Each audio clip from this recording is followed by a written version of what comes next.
So the bomber that I'm tying is a black bomber with a fluorescent green tag. First thing I'm doing is putting on the green tag, and then I'm going to come back and put a fur front and back, which can be calf tail or anything that suits. This is actually a piece of fallow I'm going to use. I don't think it actually makes any difference, but I'll put the tag in first and then put a piece of the fur.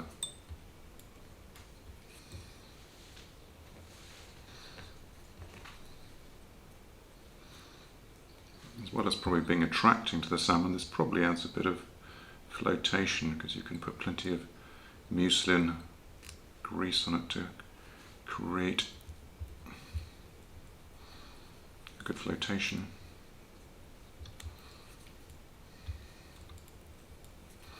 We'll trim that later. So ultimately they will have be tied with a saddle hackle. The ones I've got are rather wide, so I'm trimming the width of these to get the right amount of protrusion from the fly.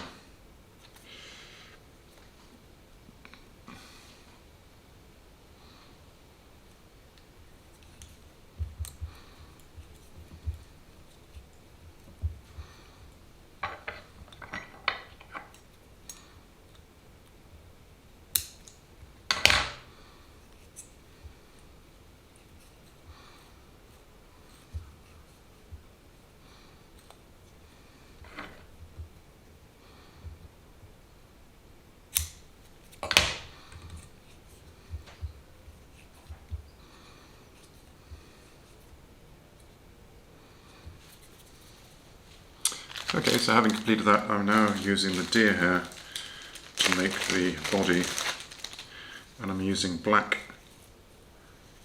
roe deer hair, and it's going to take about 8 or 10 of these additions to build up the body.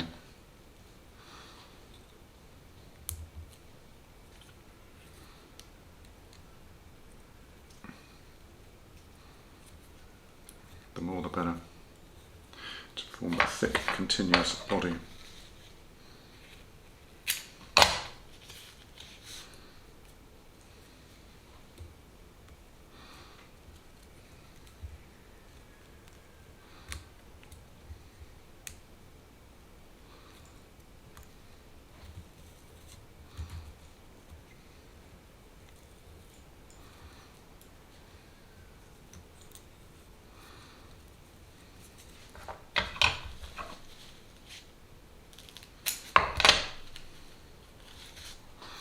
That's 2.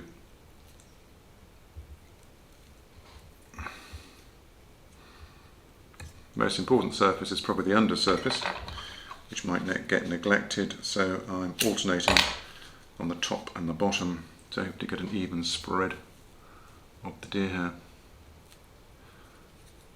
which ultimately is waiting for a crew cut when I've finished.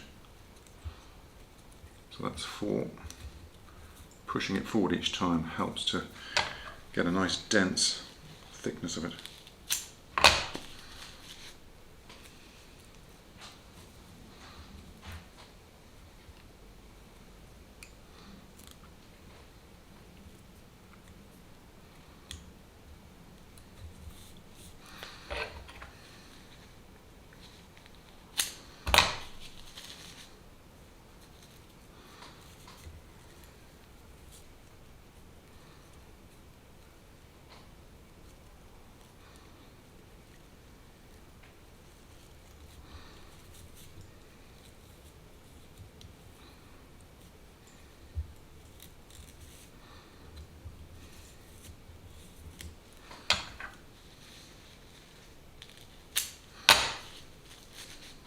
So the natural colours of most bombers are done in the undyed form of deer, and I think they all work very effectively. I'm quite obsessed by the colour black in salmon flies because I think salmon and sea trout are massively attracted to the colour black. and these certainly proved extremely successful in my last visit to Newfoundland and Labrador.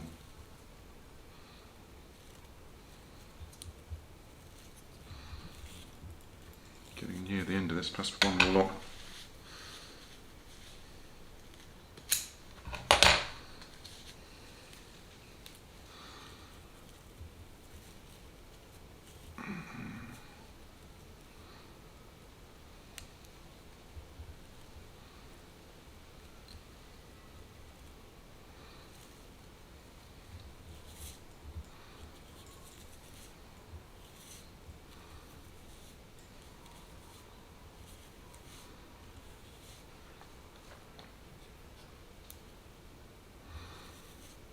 Right, at this point I put a few half turns in the end, just in case if I cut inadvertently my thread, the whole thing isn't going to unpeel. I've never done it yet, but I just think it's sensible to do it. Probably adds a bit of strength to the fly as well.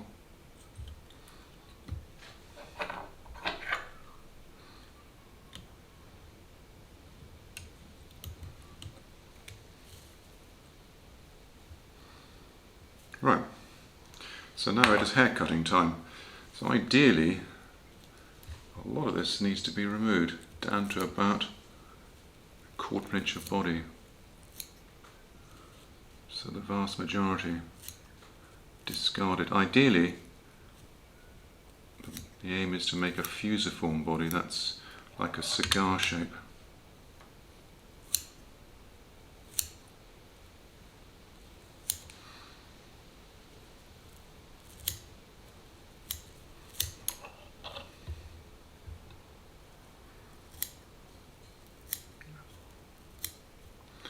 Obviously with a rotatory vise this is much easier, although not essential.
Good, so we're left with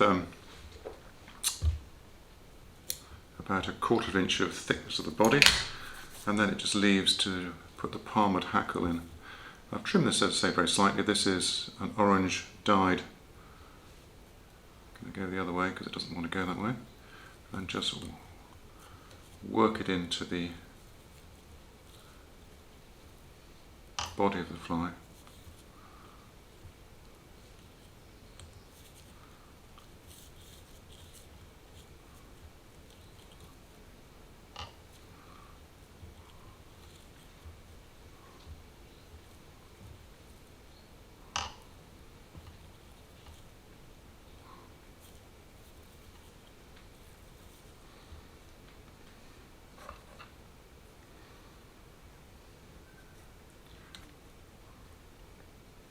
I think those half hitches I put in originally saved the whole thing falling apart, which, as I say, has never happened, but it seems a sensible thing to do.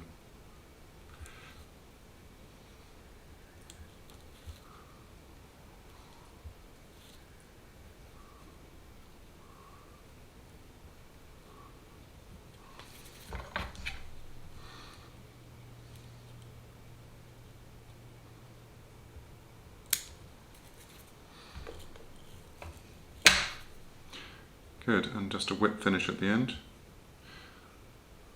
Probably makes it easier if you're someone like myself who uses the hand whip finish.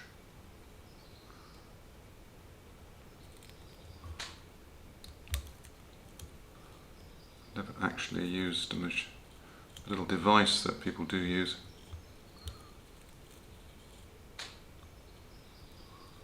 I hope I haven't obscured my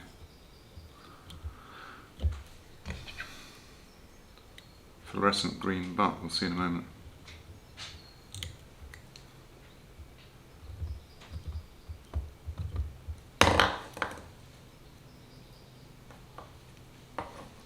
Right, a little trim at the top.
Okay, so what you have there is a very practical construction of my black bomber.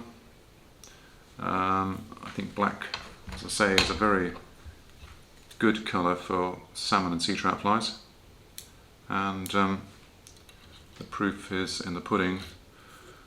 I tied these flies for my trip to Labrador last week, and this black bomber accounted for the vast majority of fish. My friend caught 100% of his fish on the bomber. I caught about 60%, and the majority of those were on the black bomber. Depending where this is fished, obviously, if it's in Labrador or Newfoundland, it of course will need the barb pinched, and perhaps we should all be using barbless hooks anyway. Anyway, I hope that's of interest. Thank you for watching.